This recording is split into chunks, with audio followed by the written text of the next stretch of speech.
Varkala floating ബ്രിഡ്ജിന്റെ പ്രവർത്തനം താൽക്കാലികമായി നിർത്തിവെക്കാൻ നിർദ്ദേശം നൽകി ഡെപ്യൂട്ടി കളക്ടർ. ഇനിയൊരു അറിയിപ്പ് നൽകുന്നതുവരെ ഫ്ലോട്ടിംഗ് ബ്രിഡ്ജ് പ്രവർത്തിക്കില്ല. ഡെപ്യൂട്ടി കളക്ടറുടെ നേതൃത്വത്തിലുള്ള സംഘം വിശദമായി അന്വേഷണം നടത്തി റിപ്പോർട്ട് സമർപ്പിക്കും. ഫ്ലോട്ടിംഗ് ബ്രിഡ്ജ് നടത്തിപ്പ് ചുമതലയുള്ള ജോയ് വാട്ടർ സ്പോർട്സ് എന്ന സ്ഥാപനത്തിനെതിരെ IPC സെഷൻ 336, 337, 338 വകുപ്പുകൾ ചുമത്തി പോലീസ് കേസ് രജിസ്റ്റർ ചെയ്തു. മുന്നറിയിപ്പ് ഉണ്ടായിരുന്നിട്ടും ആളുകളെ ഫ്ലോട്ടിംഗ് ബ്രിഡ്ജിൽ കടത്തിവിട്ടതിനാണ് കേസ്. സുരക്ഷാ മാനദണ്ഡങ്ങൾ പാലിച്ചില്ലെങ്കിൽ അപകടമുണ്ടാകുമെന്ന് അറിവുള്ളവരാണ് പ്രതികളെന്ന് FIR-ൽ പോലീസ് പറയുന്നു. അപകടത്തിൽപ്പെട്ടയാളുടെ മൊഴിപ്രകാരമാണ് കേസെടുത്തത്. News bureau, Thiruvananthapuram.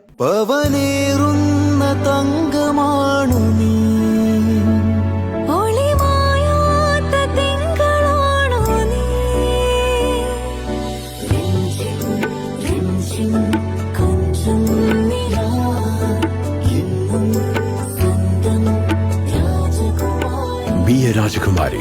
Rajakumari Gold and Diamonds. The trust of Travancore.